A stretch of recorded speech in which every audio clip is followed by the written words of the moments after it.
N-O-S-T, Nost, A-G-A-I-N, again, Nostagain. So, welcome everybody. This is our inaugural episode of our new web series, memorabilia.mp4. As an ongoing web series, memorabilia.mp4 features artists, scholars, and nostalgia enthusiasts in 1-hour episodes, 20-minute talks, and 40-minute live Q&A. Before we get into the nitty-gritty, I would like to state a land acknowledgement. The Nostagain network recognizes the traditional territories upon which each participant and or attendee works and or lives as either invited or uninvited guests. The work of the Nostagain network is committed to honoring and enacting respect and ethics in the work we do on all traditional and ancestral lands. Take it away, Rowena. Thank you so much for joining us, everyone, and thank you, Derek. So my name is Rowena Chutkowski, and along with Derek Passborg, I'm one of the moderators for our memorabilia.mp4 series. Derek Passborg is a master's student in sociology at Concordia University in Montreal, and I'm a PhD student in humanities, also at Concordia University in Montreal. Today, we are so excited to be joined by Smriti Mehra. She's a video artist from Bangalore, India, with an MFA in Media Arts from NSCAD, University of Halifax in Canada. She was formerly an artist in residence at the Center for Experimental Media Art, and she's taught at the Smriti Institute of Art, Design, and Technology, where she studied as an undergraduate. All right, so let's jump into things. Smriti, can you take us away? We're so excited for your presentation. Thank you, Derek and Rowena. It's a pleasure to be here. I'm just going to jump into things. So I'm going to be reading my writings from different projects. In the book, I've been working on the memory project for many years now. I will be talking about a video project called Like Dadima, Like Smriti.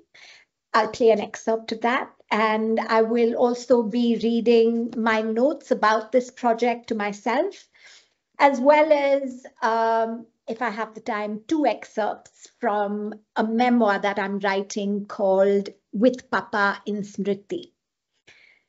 I know 2 people who are in the room, Aparna and Matt. Hello, and thank you for joining us this evening. Smriti.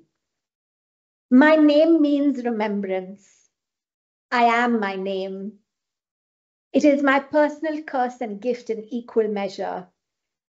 It is sometimes hard to live with the weight of the past that I'm able to carry.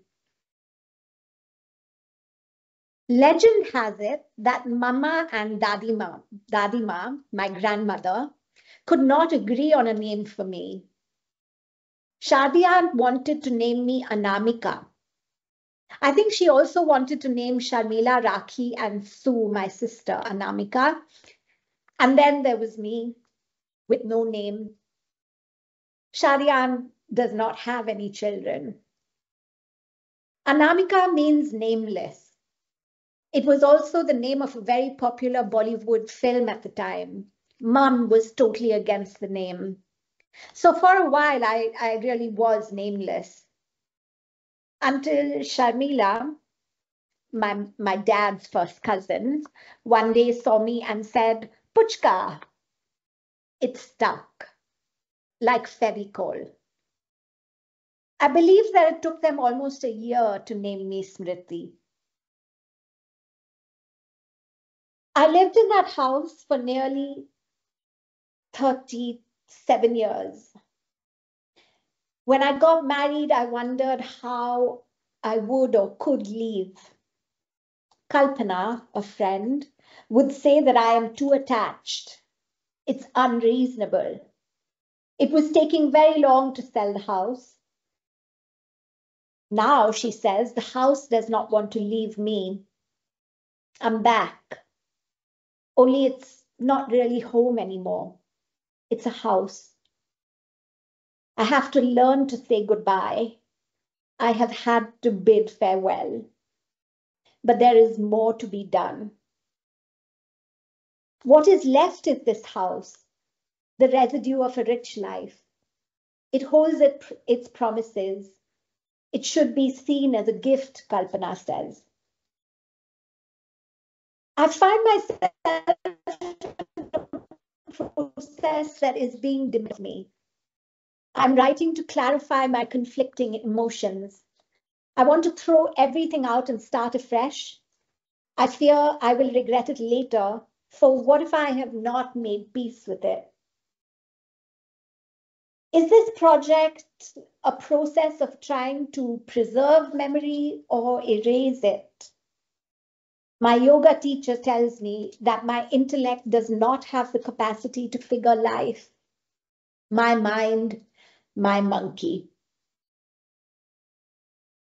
I want to throw everything out. I cannot understand how we lived with all these things that inhabited the house, a lot of which I never even knew existed. So how do I throw it all away recklessly?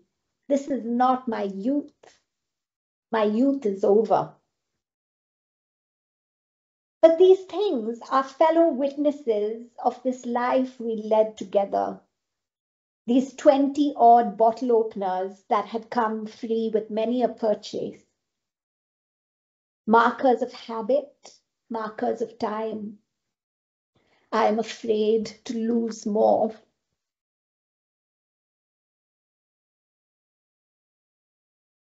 Smriti, your loss cannot be compounded further by the loss of these things.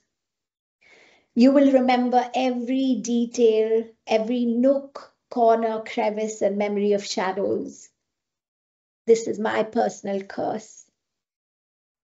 So much changed. I remember the view from my bathroom window of the Bagal Ki Zameen, the plot next door, with the one cherry tree on the far end of the plot. I don't have a photo of it. We never took photos of such things. I wasn't born an artist. This is my adopted curse. So my artist self wants to preserve the form of the thingness of these things. Perhaps if I take photographs of all the things I want to throw, then I might feel later. Really, Smriti? My universal self knows that no loss can compare to the losses already suffered.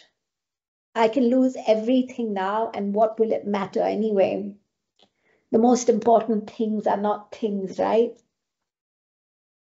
The thought that these inanimate objects now witness this new life is too sad to bear. I will forever feel this loss. Nothing, no thing can change that.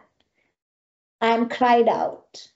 No, I might be teared out. I don't want to stop crying. Stopping crying would feel like moving on. I don't want to move on. I cannot imagine how. Papa, shall we go to Lal Bagh? Me, what's that? It's a garden, you love it. Me,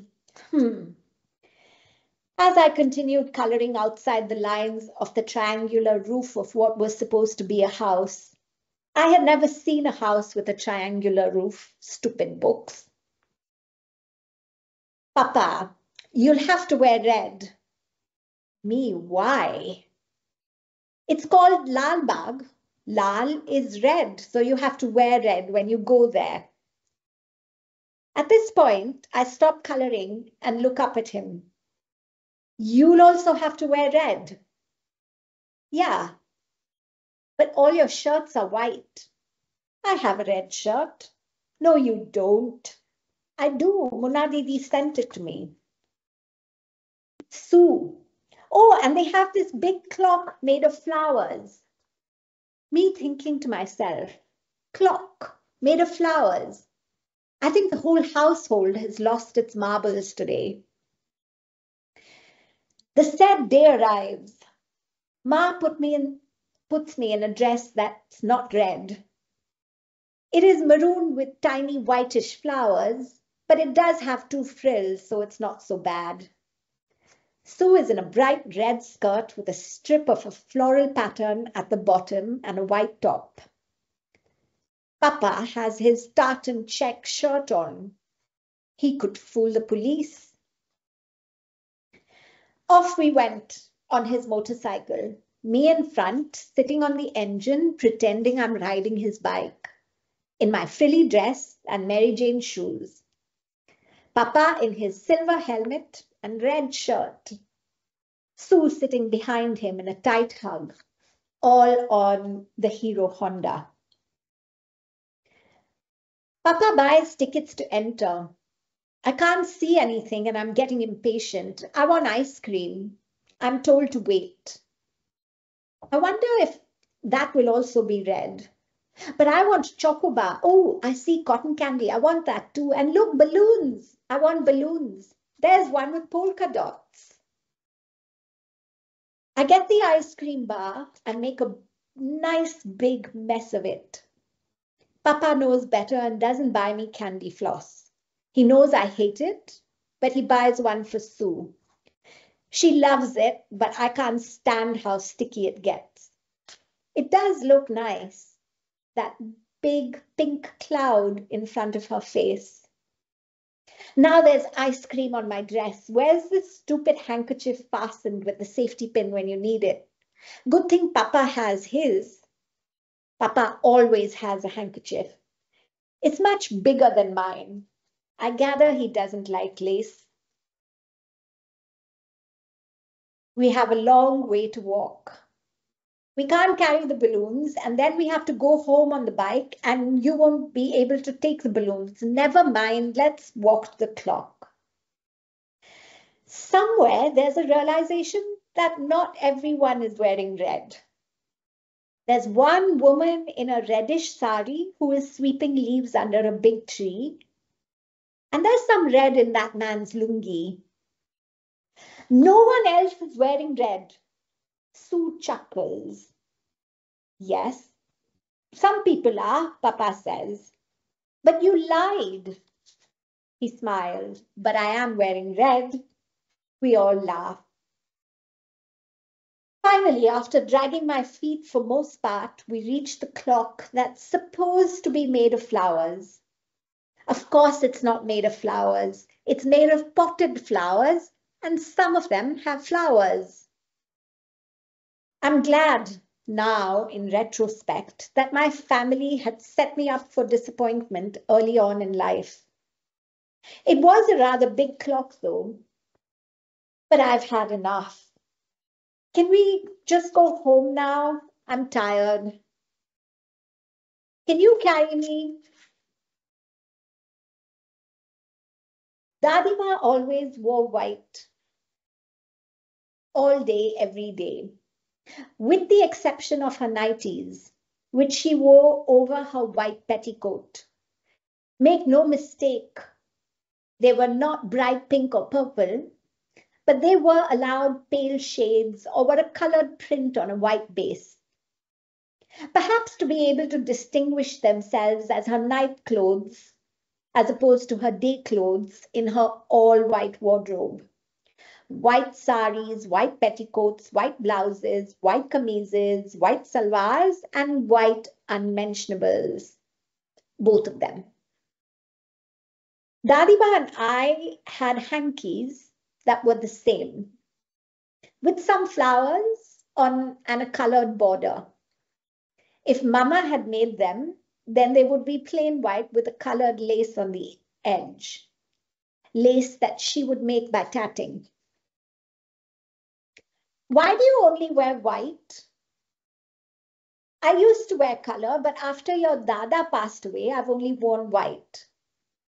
Why is that? That's what everyone did in those days. So why does Papa only wear white shirts? Papa from the other end of the table. Because I like white. Would my dada have worn white if you had passed away first, Dadima? Papa, why don't you keep quiet and finish your breakfast? Dadima laughed. Who knows? Dadima, it has now been over a decade since I lost my grandmother. We all called her Dadima. I lived most part of my life in the same house with her, along with my parents, my sister, my uncle, and every other person she opened her house to, or who came in and claimed their space. I never met my grandfather. He died when my father was young. Dadima must have been in her early 30s. I only saw a few photos of my dada and knew precious little about him. Dadima was born in Amritsar, current-day India, into a very wealthy household. She got married at the very young age of 15 and moved to Lahore, current-day Pakistan, to stay with her husband's family. She gave birth to my father soon after and another son 3 years later. When they started to sense trouble more than a decade later, they sent the boys to boarding school in Dehradun, a place away from the eye of the storm. They were Hindus living in a city that was soon to become part of the Islamic nation, but being wealthy, they never imagined they would be forced to leave their home and had no intention of doing so themselves. And yet one night, they looked outside the second floor window of their house and watched an angry mob coming down the street. Fortunately, that night, the crowd turned at the intersection of where their home was situated and went in the other direction. The next day, they left Lahore, fearing for their lives. Of cities of home, the Bangalore I grew up in was slow, green, and kind. My childhood was spent walking the neighborhood of Indiranagar, cycling and playing versions of games that faintly resembled cricket on 100 Feet Road where we lived. That white house, 838A, was the center of my universe. I loved going out of the house. Any opportunity to step outdoors was a chance to smell the flowers, take in the colors and sounds of a never-tiring world. Russell Market to buy mangoes, Johnson Market to buy meat, Lal Bagh Botanical Gardens, the toy train in Cubbon Park next to the aquarium next to the police station, Commercial Street for shopping for clothes, shoes, school bags, and the best jalebis. Bangalore Club for its swimming pool, children's play area, and library. Rex for the occasional movie, a circus in town at Palace Grounds, Mama's office, Papa's office, all the houses of everyone they knew. Every garden, every plot was just waiting to be discovered. I have never been to Lahore. I have now been living in London for about 7 years. I had to start making a life from scratch, and it wasn't easy. This city is still teaching me a lot about itself, about art, and about myself. London is hard and kind at the same time. I have dreams for the future, of finding and making a place as much home as Bangalore has been. Papa and Dadima had never been to London. The city of my childhood exists only in memory now. The house is gone, and with it went the life it harbored. The memory project is about remembering home. Derek, would you play the excerpt from my video, please? It would be my pleasure.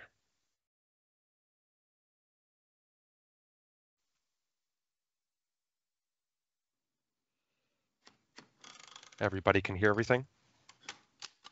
Perfect. Yes.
With this work, I make peace with a trunk full of Dada's clothes that Dadima had put away in the loft.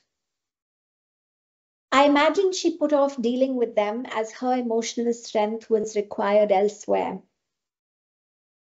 I learned a little bit about him, a man I never met. Going through his clothes made me wonder what kind of person he was. I don't think I know anyone who has so many three-piece suits. In the pockets, we found curious ephemera, a bow tie, labels of tailors, a ticket that could barely be deciphered, a note in the same predicament. Making this video was a way of recording those clothes before letting them go, with a childlike approach, of playing house as an adult, of employing imagination and embodiment. It is pure coincidence that the still frame that we composed to shoot the video and where we placed the trunks were right next to a painting I had made of a house when I was just 7 years old. The unfolding of the clothes in the video was also in the exact order as they were stored, with only one coat of Dadima's surfacing at the very end. I know it belonged to her because it fit me.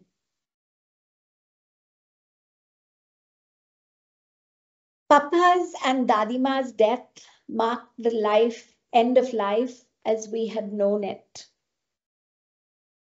I still mourn Dadima's loss of Papa more than my own loss of both of them combined.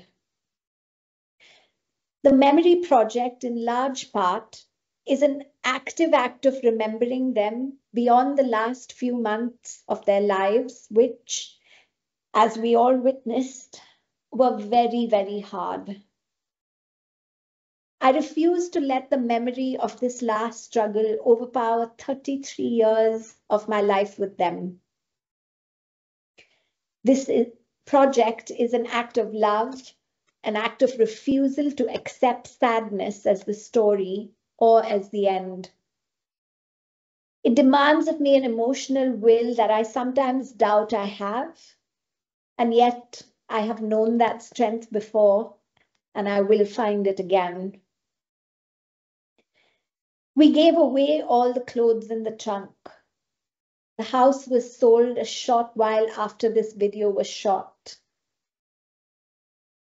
The house is now completely gone. In its place is a big commercial 4-story building. The 2 coconut trees and the teak tree have been cut, as have all the plants. There is not a trace of our house left except for the number assigned to the property. The project is about grieving, letting go, deciphering deep imprints, and a conscious choice in the endeavor to never forget.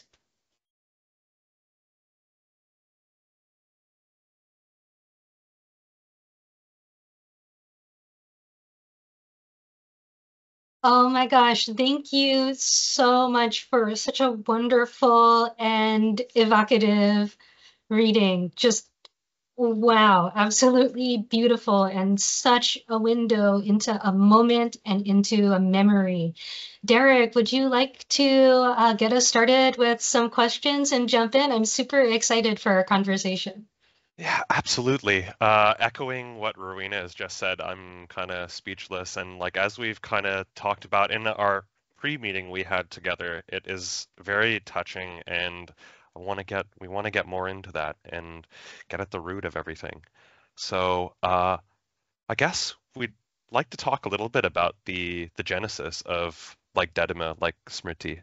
Can you tell us a little more about how this project came together? I think the project was never intended to be an art project. I never thought that I was going to make work of it. I was struggling with the idea of what do I do with these things that needed to let go of. There wasn't going to be the time, and I don't think any of us wanted to be burdened with the stuff, and there was so much of it.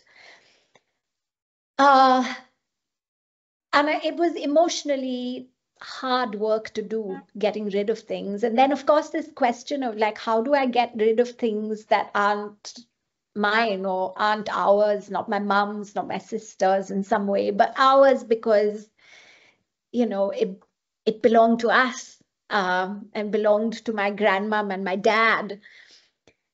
I was really grappling with this. My mom will tell you stories about how she would get really upset every time I decided to throw something. And then, of course, if she wanted to get rid of something, I was holding on to it because, what if I wanted it later? And the project really came about because Matt, who's my partner in crime, just said, you know what, like I'm just, why don't you just do something with it? I'll set the camera up and just respond to what comes out of the trunk. And so that's what we did. It wasn't super planned. That end bit I did think about, like, as how I might want to end it if it was a performance of sorts. But it was never meant to be work to be shared with anyone. I only thought that it would be a way of recording these clothes. It would be time that I've spent with them, and a way of sharing it with my sister because she was in America at the time. So that was all I thought it would be. 4 years after that, Matt and me moved to England, and yeah, distance gave me the time to sort of think about it, process it. At some point, I wrote the poem, and then it kind of just fell into place and became work. That is amazing and so much, like you said, it was originally meant to be personal, but I am so glad that you chose to share this because it is just so resonant having this experience that I've had myself too, with losing a family member and trying to figure out what to do with the responsibility of what remains, especially when family is in different places. This is a video that just really just resonated with me and touched my heart. So I would also like to ask a little bit about the ways, what it was like for you to bring this work to the public, what it's been like to have this challenge, the interplay between the personal and the private, the shared and the public. And I wonder, what do you think about this work in specific, or your work more broadly, has resonated with audiences the most? I think that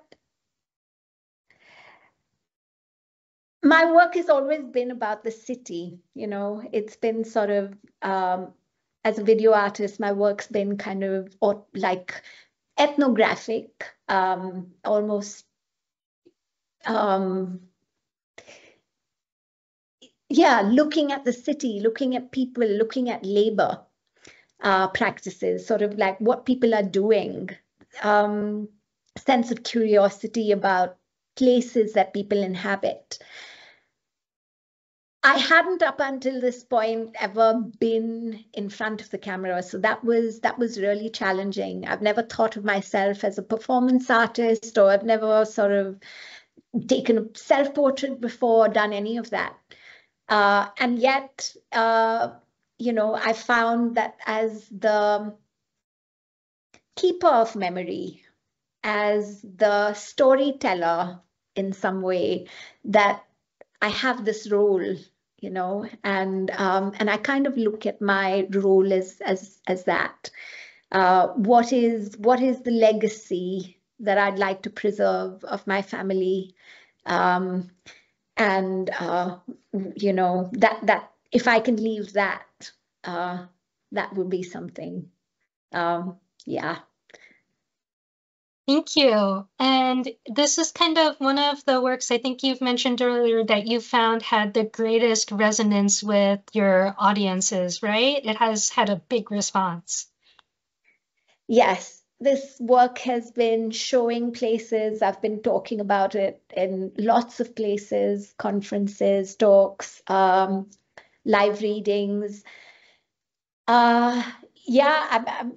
It's strange to think that, wow, this work that I never intended to make as work is one of like the most viewed and the most, it seems to have a life that just keeps going. And I think that I'm glad that it's out there, because I've always felt, especially since having been, gone through grief as big as this, that people don't talk about death enough. People don't talk about grief enough. And if this becomes a trigger, a way to just slow down and open that conversation, then I think it does its job. And it is very humbling for me to know that the work actually touches so many people. But there is a resonance that it has with the commonality of our experience, that this loss is inevitable. No one is exempt. Well, very well put. And like these things have the power to move and affect us. And in that vein of thought, I wonder if you could maybe discuss whether or not your work has kind of shaped how you look at nostalgia. What kind of feelings, emotions, and senses come to the forefront of that experience? Yeah, I think that's interesting.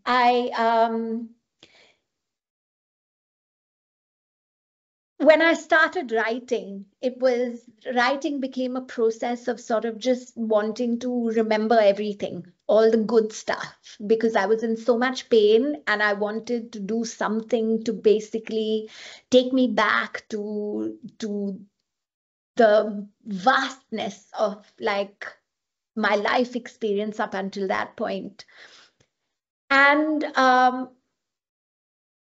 as I was doing the writing, in a way, storytelling, even if it was just myself, again, I never thought that I would share the writing with anyone. It was really just for, for me to remember, and for mom and my sister to fight about also with me, to be like, that didn't happen like that. And we have lots of those conversations.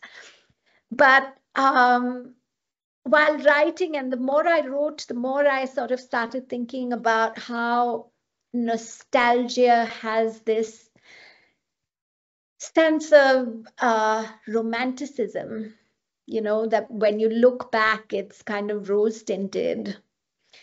And the more I wrote, the more I sort of said that actually, while all of that is okay, and that's how memory functions, that we do actually remember things that bring us joy, that we are physiologically and psychologically sort of we don't remember trauma and we don't remember pain, um, but that there's a certain honesty of that experience of why I love being a member of my family, that we are all flawed. I am, they all are.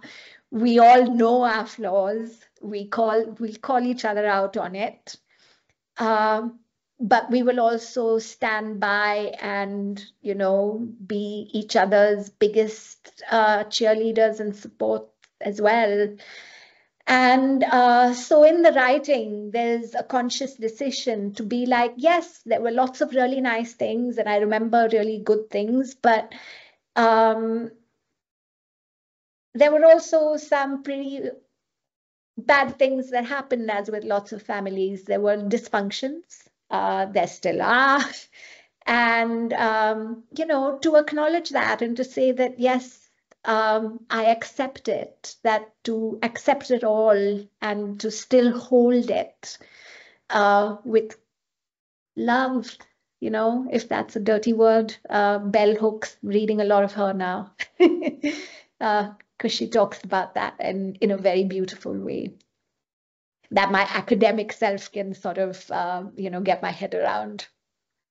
Yeah. I mean, like, I guess, and related to that, is like the importance of like remembering and like giving space to all these things that we have lost. So, echoing or like quoting like Donna Haraway, how can staying with the trouble being how can staying with the trouble be generative for us personally and also in our own social lives? I think, that quote kind of resonates with what my conversations with my yoga teacher and my learning from my own yoga practice. Uh, and perhaps also learning from my own practice as an artist or with memory, recording all of this, is that all these emotions that we feel, that all of us feel, that when I think back, um, there's a pain is something that kind of sometimes like stays. It's hurt or pain or grief,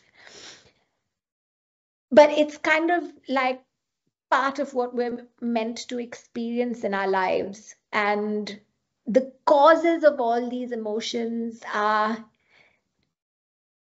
those people or those things that happen to us are in a way almost incidental.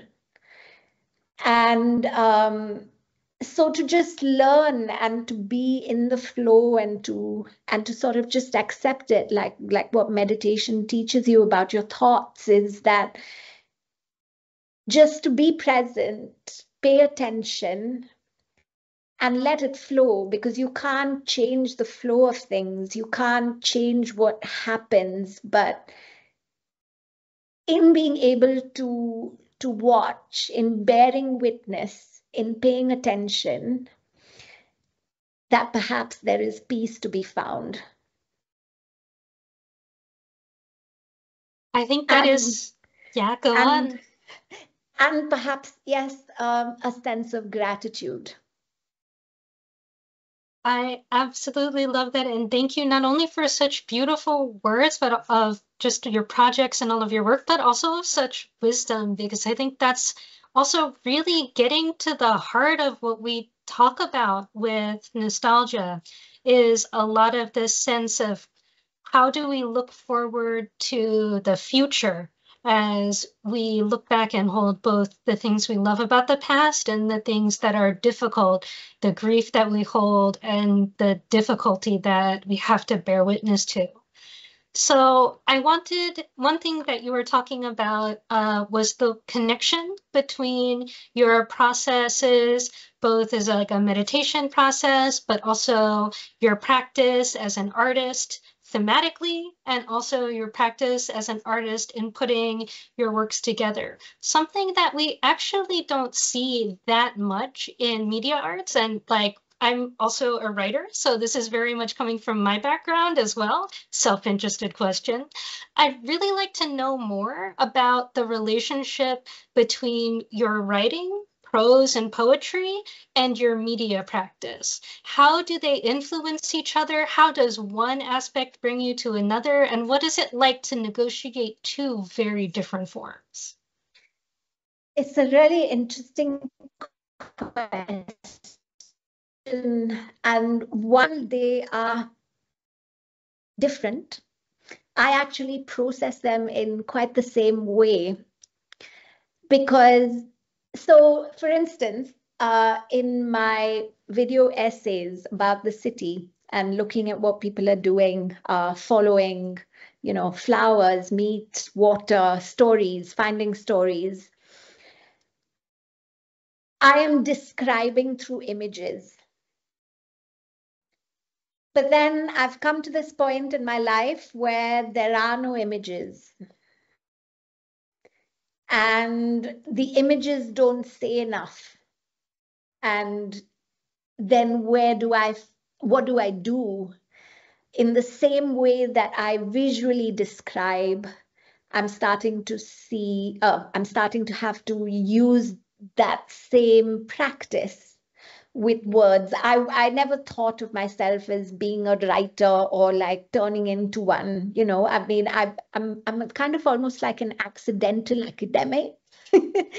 And the memoir and this kind of writing is just comes from a place of having to express something which I feel about my work as well, about telling stories, except that it's me. And so yes, it's just that the positioning is different. The memoir and the telling of this story of my family and life is from my point of view, but really it is still describing a world that I am curious about and a world that I love and want to share, whether it's the city or whether it's memories and family and friends. And they're all so just intimately bound up together. And I love what you said about the fact that there's like no images, but then you make the images. So for everybody in our chat, now is the time. If you have a question for our Q&A, to drop it into the Q&A section, which is located, if you look at the top of your screen, there's a bar on the top. And you'll see next to the chat bubble is a chat bubble with a question mark in it, and underneath it's marked Q&A. So feel free to drop your questions there. And I have one final follow-up question before we move on to our audience, which is, you have this beautiful memoir that's starting to come together, and you have the memory project. So I'd like to ask a little bit about what you see as the future of this work. Yeah, I've been grappling with this, right? I'm not a writer. The kind of learner that I am, because I teach as part in my life. I'm an artist as well as a pedagogue. And the kind of learner I am has always been a sort of very structured learner. So, I didn't learn writing, so how can I be a writer? Or how can I aspire that I feel quite ill-equipped to do. And in doing this project, this writing, there is a sense of what also comes across in my editing process, that there is no end, that it is quite, the stories are open. And perhaps I should treat this writing the same way, that it's a never-ending process, remembering, and just being able to share bits and pieces of it in this non-linear fashion. And from time to time, tie different things together to be able to build a context around something in a way that to make sense of my world. I think that is the best and most beautiful thing that anybody can hope for from art, is to just make sense of this world. But I do have to say, I think you are a writer. Your prose and poetry are exceptionally beautiful. So Derek, would you like to jump us into the questions and answers? Smriti, again, thank you so much for such a wonderful conversation. Thank you. It's my pleasure to be here. Okay, so we have a question from Ruth. Unfortunately, due to the institutional nature of this Microsoft Teams webinar, unfortunately I can't have cameras or mics enabled, so I'll be reading the questions off.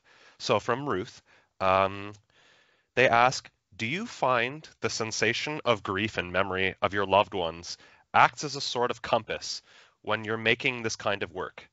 Do you feel like the work is finished or right when this sense of grief feels satisfied or seen or met in a way?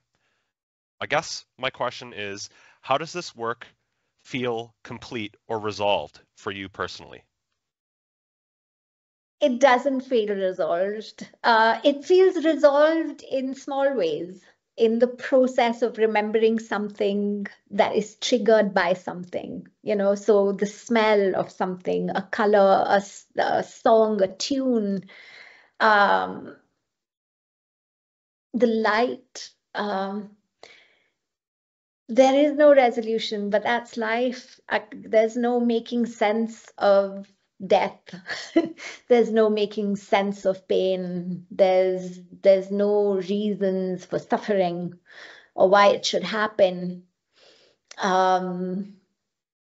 Yeah, so I guess it's just a sense of saying, well, you're here now, and what is it that I can sense, and what is it that makes my life meaningful, what brings meaning, what brings peace.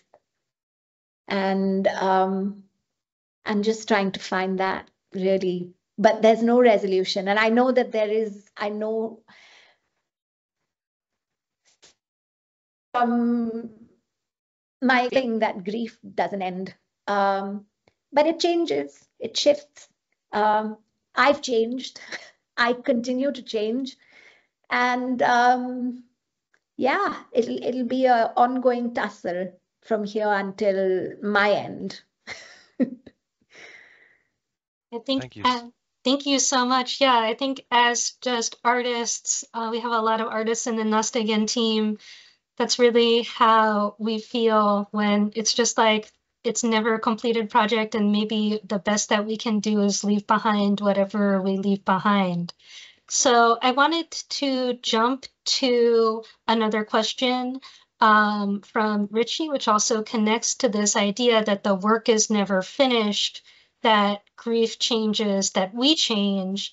And we wanted to ask, Richie asked, as you rewatch and revisit the video project over time, do you find that it brings new things out of something old and documented, like unlocked memories, new insights, frustrations, or emotions? Yes, I think as grief changes, as life changes, as more questions get answered, more questions, more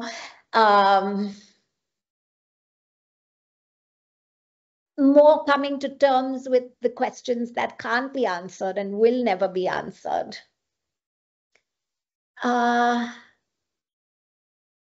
Yeah,